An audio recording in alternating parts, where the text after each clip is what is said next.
آج کی ہماری ویڈیو انگلش گرامر رولز کے بارے میں ہے۔ لاسٹ ویڈیو میں ہم نے فرسٹ 20 انگلش رولز ڈسکس کیے تھے۔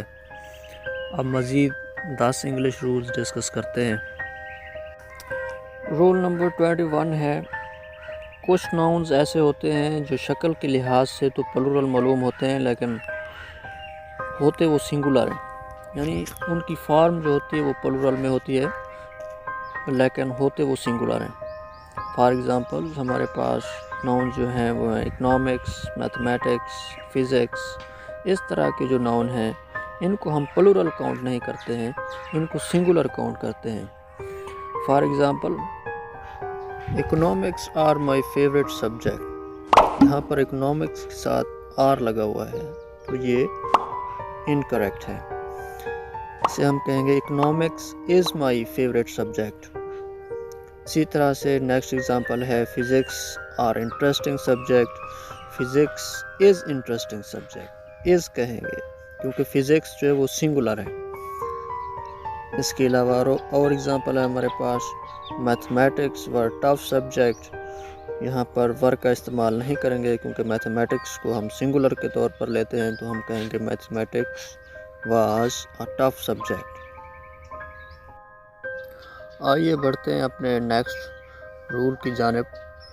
ملکیت ظاہر کرنے کے لیے شخص کے ساتھ ایس اور بے جان چیزوں کے لیے آف استعمال ہوتا ہے، یعنی پوزیسو کیس شو کرنے کے لیے اگر کوئی آدمی ہے اس کے ساتھ ہم ایس لگاتے ہیں اپوسٹرافی کے ساتھ، وہ اس کی ملکیت کو شو کرتا ہے۔ اسی طرح اگر وہ چیز بے جان ہے تو اس کے لیے ہم ایس اپوسٹرافی کا استعمال نہیں کرتے ہیں بلکہ اس کے لیے ہم آف کا استعمال کرتے ہیں۔ اگر ہم کہیں گے he has broken the league of Aslam, تو یہاں پر کیونکہ اسلم ہے، آدمی ہے، تو اس کے لیے ہم آف کا استعمال نہیں کریں گے۔ ہم کہیں گے he has broken Aslam's leg, he has broken Aslam's leg, یہ اس کے لیے پھر درست ہوگا۔ اگر کوئی جاندار چیز ہے، کوئی آدمی ہے، تو اس کے لیے ہم اپوسٹرافی اور ایس کا استعمال کرتے ہیں اس کی ملکیت شو کرنے کے لیے، لیکن اگر وہ بے جان چیز ہے تو اس کے لیے ہم آف کا استعمال کرتے ہیں۔ اسی طرح ایک اور ایگزامپل ہے بے جان چیز کے لیے۔ فار ایگزامپل اگر ہم کہیں ہی ہیز بروکن کارز گلاس، تو یہ انکریکٹ ہوگا کیونکہ کار بے جان چیز ہے۔ اگر ہم کہیں گے he has broken the glass of car then it is correct, پھر یہ ٹھیک ہوگا۔ ہمارا نیکسٹ رول ہے ٹو بی، یعنی was were is am are کے بعد فاعلی حالت استعمال ہوتی ہے، سبجیکٹو کیس استعمال ہوتا ہے پروناؤن کا۔ For example I thought it was ہم، تو یہاں پر واز کے بعد آبجیکٹو کیس کا استعمال ہے، یہ غلط ہے، یہ ہوگا I thought it was he. اس کی ایک اور ایگزامپل ہے it was she who broke the glass, تو واز کے بعد ہم نے کیس لگایا وہ سبجیکٹو ہے، ہر نہیں لگایا objective case. Was who, were who, is who, am who, are who, اس کے بعد ہم نے سبجیکٹو کیس لگانا ہوتا ہے اور کوئی کیس نہیں لگانا۔ نیکسٹ رول کی جانب بڑھتے ہیں۔ دین اور ایز کے بعد فاعلی حالت استعمال ہوتی ہے، یعنی دین اور ایز کے بعد سبجیکٹو کیس استعمال کرتے ہیں ہم پروناؤن کا۔ For example you are taller than me, me یہاں پر آبجیکٹو کیس ہے اس لیے یہ انکریکٹ ہوگا۔ اگر ہم نے اس کو کریکٹ کرنا ہے تو اس طرح سے لکھیں گے یو آر ٹالر دین آئی، کیونکہ آئی جو ہے وہ پرسنل پروناؤن کا سبجیکٹو کیس ہے۔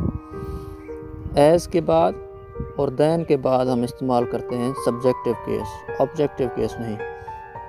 اس کی ایک اور ایگزامپل ہے she was busy as I, یہاں پر می نہیں کہیں گے تو سبجیکٹو کیس ہم نے لگانا ہے ایز کے بعد، she was busy as I. Next اور آخری رول کی جانب بڑھتے ہیں۔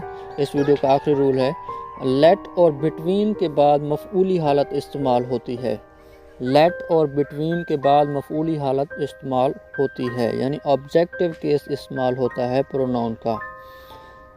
ہمارے پاس ایگزامپل ہے لیٹ ہی گو، تو تو یہاں پر ہی سبجیکٹیو کیس ہے، ہم نے لگانا ہوتا ہے لیٹ کے بعد آبجیکٹیو کیس، تو اس کو اس طرح سے کریکٹ کریں گے، لیٹ ہم گو، لیٹ ہم گو۔